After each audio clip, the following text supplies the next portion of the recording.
Assalamualaikum warahmatullahi wabarakatuh. Saya Raffena Pelia Ditya Medina dan teman-teman saya Olivia, Kartika Tri Ramayanti, Lea Priscilla Putri, Wigi Adi Purnama dari grup 3. Pada materi unit 5 ini kami akan menjelaskan tentang pertumbuhan fisik. Yang pertama, penyebab pertumbuhan. Pertumbuhan fisik adalah perubahan-perubahan fisik yang terjadi dan merupakan gejala primer dalam pertumbuhan remaja. Perubahan-perubahan ini meliputi perubahan ukuran tubuh, perubahan proporsi tubuh, munculnya ciri-ciri kelamin yang utama atau primer, dan ciri kelamin kedua atau sekunder. Menurut Mus, yang dikutip oleh Sarlito Wirawan, urutan perubahan-perubahan fisik adalah sebagai berikut. Pada anak perempuan, yang pertama, pertumbuhan tulang-tulang atau badan menjadi tinggi dan anggota-anggota badan menjadi panjang. Yang kedua, pertumbuhan payudara. Yang ketiga, mencapai pertumbuhan ketinggian badan yang maksimum setiap tahunnya. Yang keempat, menstruasi atau haid. Yang terakhir, tumbuh bulu-bulu ketiak. Pada anak laki-laki, yang pertama, pertumbuhan tulang-tulang. Yang kedua, awal perubahan suara. Yang ketiga, ejakulasi. Yang keempat, pertumbuhan tinggi badan menjadi tingkat maksimum setiap tahunnya. Yang kelima, tumbuh rambut-rambut halus di wajah seperti kumis dan jenggot. Yang keenam, tumbuh bulu ketiak. Yang ketujuh, akhir perubahan suara. Yang kedelapan, rambut-rambut di wajah bertambah tebal dan gelap. Dan yang terakhir, tumbuh bulu di dada. Penyebab pertumbuhan pada masa remaja adalah karena ada dua kelenjar yang menjadi aktif bekerja dalam sistem endokrin. Kelenjar pituitari yang terletak di dasar otak mengeluarkan dua macam hormon yang diduga erat hubungannya dengan perubahan pada masa remaja. Kedua hormon itu adalah hormon pertumbuhan yang menyebabkan terjadinya perubahan ukuran tubuh, hormon gonadotropik atau sering disebut hormon yang merangsang gonad atau kelamin agar aktif bekerja. Menjelang saat remaja dimulai, kedua hormon ini sudah mulai diproduksi dan pada saat remaja semakin banyak yang dihasilkan. Seluruh proses ini dikendalikan oleh perubahan yang terjadi di dalam kelenjar endokrin. Kelenjar ini diaktifkan oleh rangsangan yang dilakukan kelenjar hipotalamus, yaitu kelenjar yang dikenal sebagai kelenjar untuk merangsang pertumbuhan pada saat remaja dan terletak di otak. Meskipun kelenjar gonad atau kelenjar kelamin sudah ada dan aktif seorang dilahirkan, namun kelenjar ini seolah-olah tidur dan baru akan aktif setelah diaktifkan oleh hormon gonadotropik dari kelenjar pituitari pada waktu anak memasuki tahap remaja. Segera setelah tercapai kematangan alat kelamin, maka hormon gonad akan menghentikan aktivitas hormon pertumbuhan. Dengan demikian, pertumbuhan fisik akan berhenti. Keseimbangan yang tepat yang tercipta antara kelenjar pituitari dan gonad menimbulkan perkembangan fisik yang tepat pula. Selama masa remaja, seluruh tubuh mengalami perubahan baik di bagian luar maupun di bagian dalam tubuh, baik pertumbuhan struktur tubuh maupun fungsinya. Pada kenyataannya, hampir semua bagian tubuh perubahannya mengikuti irama yang tetap, sehingga waktu kejadiannya dapat diperkirakan sebelumnya. Perubahan tersebut tampak jelas sekali pada bagian pertama masa remaja. Terima kasih. Perubahan fisik yang penting yang terjadi pada masa remaja. Yang pertama, perubahan ukuran tubuh. Irama pertumbuhan mendadak menjadi cepat sekitar 2 tahun sebelum anak mencapai taraf kematangan kelaminnya. Setahun sebelum kematangan ini, anak akan bertambah tinggi sekitar 10 sampai 15 cm dan akan bertambah berat badannya sekitar 5 kg sampai 10 kg. Setelah terjadi kematangan kelamin, pertumbuhan tumbuh selanjutnya masih terus terjadi namun dalam tempo yang sedikit lambat. Yang kedua, perubahan proporsi tubuh. Ciri tubuh yang kurang proporsional pada masa remaja ini tidak sama untuk seluruh tubuh. Ada pula bagian tubuh yang semakin proporsional. Proporsi yang tidak seimbang ini akan berlangsung terus sampai seluruh masa puber selesai dilalui sepenuhnya, sehingga akhirnya proporsi tubuhnya mulai tampak seimbang menjadi proporsi orang dewasa. Yang ketiga, ciri kelamin yang utama. Pada masa anak-anak, alat kelamin yang utama masih belum berkembang dengan sempurna. Ketika memasuki masa remaja, alat kelamin mulai berfungsi pada saat ia berumur 14 tahun, yaitu pada saat pertama kali mengalami mimpi basah. Sedangkan pada anak perempuan, indung telurnya mulai berfungsi pada usia 13 tahun, yaitu saat pertama kali mengalami menstruasi atau haid. Yang keempat, ciri kelamin kedua. Ciri kelamin kedua pada anak perempuan adalah membesarnya buah dada dan mencuatnya puting. Pinggul melebar, lebih lebar dari lebar bahu. Yang selanjutnya adalah perubahan fisik sepanjang masa remaja meliputi dua hal, yaitu yang pertama percepatan pertumbuhan. Bagi remaja laki-laki, permulaan percepatan pertumbuhan berkisar antara 10,5 dan 16 tahun. Bagi remaja perempuan, percepatan pertumbuhan dimulai antara 7,5 dan 11,5 tahun dengan umur rata-rata 10,5 tahun. Puncak pertumbuhan ukuran fisik dicapai pada usia 12 tahun, yakni kurang lebih bertambah 6 sampai 11 cm setahun. Yang kedua, proses kematangan seksual merupakan kematangan seksual berlangsung dalam batas-batas tertentu dan urutan tertentu dalam perkembangan ciri-ciri kelamin sekundernya. Namun, kematangan seksual anak-anak remaja berjalan secara individu, sehingga hanya mungkin untuk memberikan ukuran rata-rata dan penyebarannya saja. Ada 3 kriteria yang membedakan anak perempuan daripada anak laki-laki, yaitu dalam hal 1. Kriteria kematangan seksual. Kriteria kematangan seksual tampak lebih jelas pada anak perempuan daripada anak laki-laki. Menarche atau menstruasi pertama dipakai sebagai tanda permulaan pubertas. Sesudah itu masih dibutuhkan 1 sampai 1,5 tahun lagi sebelum anak wanita dapat betul-betul matang untuk bereproduksi. Menarche merupakan ukuran yang baik karena hal itu menentukan salah satu ciri kematangan seksual yang pokok, yaitu disposisi untuk konsepsi atau hamil. Di samping itu, menarche juga merupakan manifestasi yang jelas. Meskipun pada mulanya terjadi pendarahan yang masih sedikit, kriteria sejelas ini tidak terdapat pada anak laki-laki. Sehubungan dengan ejakulasi, pada laki-laki permulaannya masih sangat sedikit sehingga tidak jelas. Sering dipakai percepatan pertumbuhan sebagai kriteria penetapan titik awal masa remaja. Karena diketahui adanya korelasi antara percepatan pertumbuhan itu dengan timbulnya tanda-tanda kelamin sekunder maupun primer. Yang kedua, permulaan kematangan seksual.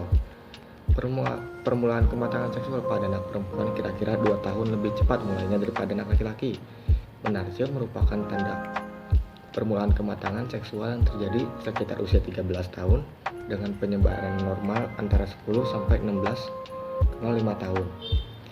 Jadi, kira-kira 1 tahun sesudahnya dilalui puncak percepatan pertumbuhan. Pada anak laki-laki baru terjadi produksi spermatozoa hidup selama kira-kira 1 tahun sesudah puncak percepatan perkembangan. Tetapi dalam air mani baru terdapat sedikit sperma. Yang ketiga, urutan gejala-gejala kematangan seksual. Pada anak perempuan, kematangan dimulai dari 1. Tanda kelamin sekunder dengan tumbuhnya buah dada atau payudara yang tampak dan bagian puting susu yang sedikit menciut. Hal ini terjadi pada usia antara 8 sampai 13 tahun. Baru pada stadium kemudian menjelang menarche, jaringan pengikat di sekitarnya mulai tumbuh hingga payudara mulai memperoleh bentuk yang dewasa. Kelenjar payudara baru mengadakan reaksi pada masa kehamilan dengan suatu pembengkakan. Sedangkan produksi air susu terjadi pada akhir kehamilan. Hal ini merupakan akibat reaksi-reaksi fisiologi yang menyebabkan perubahan-perubahan pada organ-organ kelamin internal.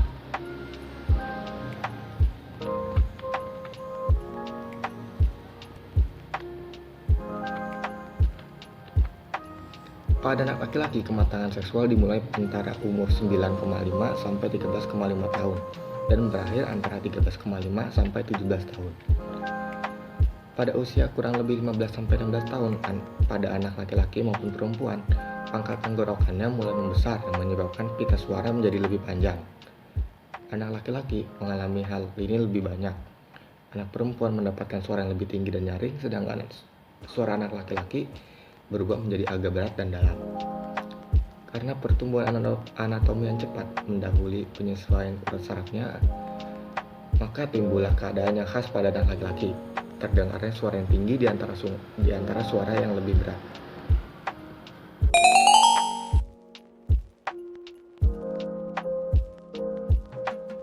Untuk selanjutnya adalah kondisi-kondisi lain yang mempengaruhi pertumbuhan fisik anak. Kondisi-kondisi lain yang mempengaruhi pertumbuhan fisik anak antara lain adalah 1. Pengaruh keluarga. Pengaruh faktor keluarga di sini meliputi faktor keturunan maupun faktor lingkungan. Karena faktor keturunan, seorang anak dapat lebih tinggi atau panjang daripada anak lainnya, sehingga ia lebih berat tubuhnya.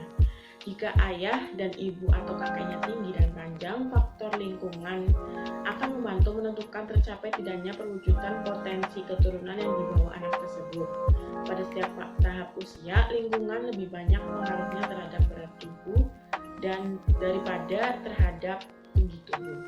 Dan yang kedua, pengaruh gizi. Anak-anak yang memperoleh gizi cukup biasanya akan lebih tinggi tubuhnya dan sedikit lebih cepat mencapai taraf remaja dibandingkan dengan mereka yang kurang memperoleh gizi. Lingkungan dapat memberikan pengaruh pada remaja sedemikian rupa sehingga menghambat atau mempercepat potensi pertumbuhan di masa remaja. Dan yang ketiga yaitu gangguan emosional. Dan yang ketiga yaitu gangguan emosional. Anak yang terlalu sering mengalami gangguan emosional akan menyebabkan terbentuknya steroid adrenal yang berlebihan, dan ini akan membawa akibat pembentukan hormon pertumbuhan di kelenjar pituitari. Bila terjadi hal demikian, pertumbuhan awal remajanya terhambat dan tidak tercapai berat tubuh yang seharusnya. Yang keempat yaitu jenis kelamin. Anak laki-laki cenderung lebih tinggi dan lebih berat daripada anak perempuan, kecuali pada usia antara 12 dan 15 tahun. Anak perempuan biasanya akan lebih sedikit lebih tinggi dan lebih berat daripada anak laki-laki. Terjadinya perbedaan berat dan tinggi tubuh ini karena bentuk tulang dan otot pada anak laki-laki memang berbeda dengan anak perempuan. Status sosial ekonomi. Anak-anak yang berasal dari keluarga dengan status sosial ekonomi rendah cenderung lebih kecil daripada anak yang berasal dari keluarga yang status ekonominya tinggi. Dan yang kelima, kesehatan anak-anak yang sehat dan jarang sakit biasanya akan memiliki tubuh yang lebih berat daripada anak yang sering sakit. Yang keenam, pengaruh bentuk tubuh. Bangun atau bentuk tubuh, apakah mesomorf, ektomorf atau endomorf, akan mempengaruhi besar kecilnya tubuh anak. Misalnya anak yang bangun tubuhnya mesomorf akan lebih besar daripada yang endomorf atau anak yang ektomorf, karena mereka memang lebih gemuk dan berat. Perubahan psikologis muncul antara lain sebagai akibat dari perubahan-perubahan fisik. Di antara perubahan-perubahan fisik itu, yang terbesar pengaruhnya pada perkembangan jiwa remaja adalah pertumbuhan tubuh atau badan menjadi panjang dan tinggi, mulai berfungsinya alat-alat reproduksi atau haid pada wanita dan minggu pertama pada laki-laki, dan tanda-tanda kelamin kedua yang tumbuh. Perubahan-perubahan fisik itu menyebabkan keguncangan bagi remaja karena ia harus menyesuaikan diri dengan perubahan-perubahan yang terjadi pada dirinya sendiri. Pertumbuhan badan yang mencolok misalnya atau pembesaran payudara yang cepat membuat remaja merasa tersisih dari teman-temannya. Demikian pula dalam menghadapi haid dan mimpi yang pertama. Anak-anak remaja itu perlu mengadakan penyesuaian tingkah laku yang tidak ada dukungan dari orang tua. Perubahan fisik hampir selalu dibarengi dengan perubahan perilaku dan sikap. Keadaan ini seringkali menjadi sedikit parah karena sikap orang di sekelilingnya dan sikap sendiri dalam menghadapi perubahan fisik itu. Dalam masa remaja, perubahan yang terjadi sangat mencolok dan jelas, sehingga dapat mengganggu keseimbangan yang sebelumnya terbentuk. Perilaku mereka mendadak menjadi sulit diduga dan seringkali cenderung melawan norma sosial yang berlaku. Oleh karena itu, masa ini seringkali dinamakan sebagai masa negatif. Meskipun pengaruh pubertas terhadap anak-anak remaja berbeda-beda, cara mereka melampiaskan gangguan ketidakseimbangan tampaknya sama. Beberapa bentuk pelampiasan yang mudah dilihat adalah mudah tersinggung, senang menyendiri, menentang orang tua dan guru, dan lain sebagainya. Karena memang sedang terjadi perubahan beberapa kelenjar pertumbuhan yang menyebabkan terjadinya perubahan dalam bentuk ukuran tubuhnya, anak-anak remaja ini secara fisik seringkali merasa sangat tidak nyaman. Misalnya, ada keluhan gelisah, nafsu makan berkurang, sakit kepala, gangguan pencernaan, dan lain-lain. Gangguan ini lebih banyak terjadi pada anak perempuan daripada anak laki-laki. Bahkan, beberapa kasus anak laki-laki kurang sekali merasakan hal tersebut. Remaja yang banyak perhatiannya terhadap kelompok akan berperilaku yang dipengaruhi oleh kelompoknya. Jenis kegiatan kelompok seringkali ditentukan oleh kelompok itu sendiri, sehingga di samping banyak kegiatan yang bernilai positif, juga terdapat kegiatan yang bernilai negatif. Pertumbuhan kelompok belajar atas bimbingan guru merupakan kegiatan yang dapat membentuk remaja untuk belajar teratur dan bertanggung jawab. Sekian dari kelompok kami, kurang lebihnya mohon maaf. Wassalamualaikum warahmatullahi wabarakatuh.